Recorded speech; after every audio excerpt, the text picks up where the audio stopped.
I know for me, just in general, I am not naturally good at multiple choice questions. The first time I took this exam, I did a lot of overthinking. I changed my answers a lot. I was a sort of an anxious test taker. I didn't take a lot of breaks. I didn't practice breathing or mindfulness techniques. I just did not do well. And I would say, in terms of the content, I knew the content really well, but as it relates to just the test taking skills, that was something that I needed help in. This channel wouldn't be called Phil's Guide to PsyD if I didn't do everything that I could do to help people get through literally one of the last final steps before you can actually call yourself a licensed clinical psychologist.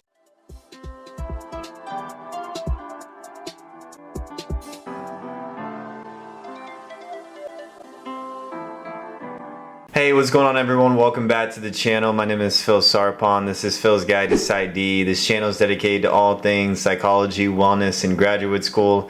Today, I'm going to be talking about the EPPP. And so if you're going through the process of graduate school, typically either a clinical or counseling psychology, PsyD, or PhD, you'd go through graduate school about 4 to 6 years. You would do your internship about 1 year. You might do a postdoc 1 to 2 years, and then typically, depending on what state that you live in, you will then have to apply for licensure, pass your licensure exam, and then finally become an independent licensed clinical psychologist. This means that you don't have to have any oversight when it comes to signing notes or signing up with insurance panels or just basically doing your own thing. And so today I'm going to talk a little bit about my first experience taking this exam. Yes, I have taken it more than once, and the first time that I took it, I did fail the exam. And here's the thing I think about this exam that a lot of people have been asking me about is, does this exam actually test the skills needed to become a clinical psychologist? I think if you talk to a lot of psychologists about this exam, there's a lot of frustrations about the EPPP. And in fact, I would say that it actually does not test you on your clinical skills.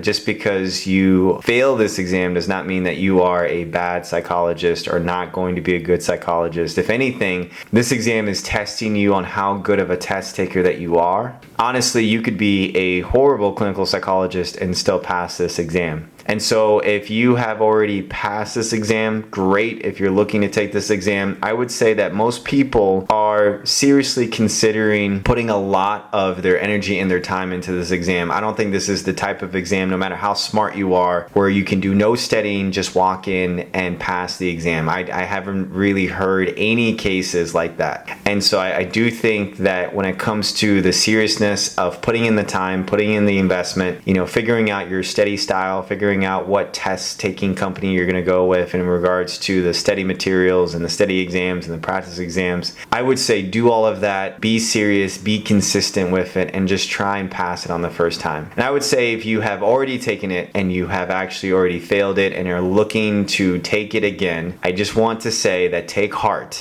This is going to be something that you can put behind you.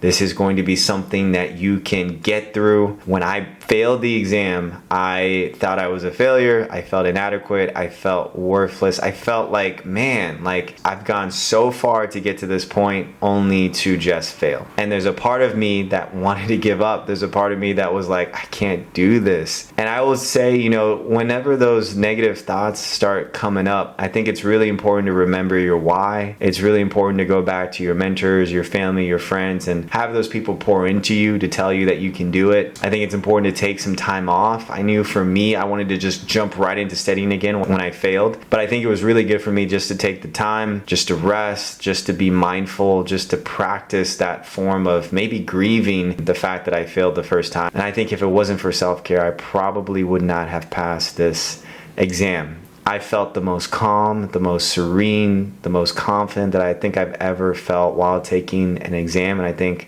I owe a lot of that to my mental preparation, my visualization of passing the exam, my confidence that I had in myself when going into the testing site, trusting that the answer that I pick is the right answer and not changing the answer 14 billion times. And so I think if you are looking to retake this exam, take heart in that.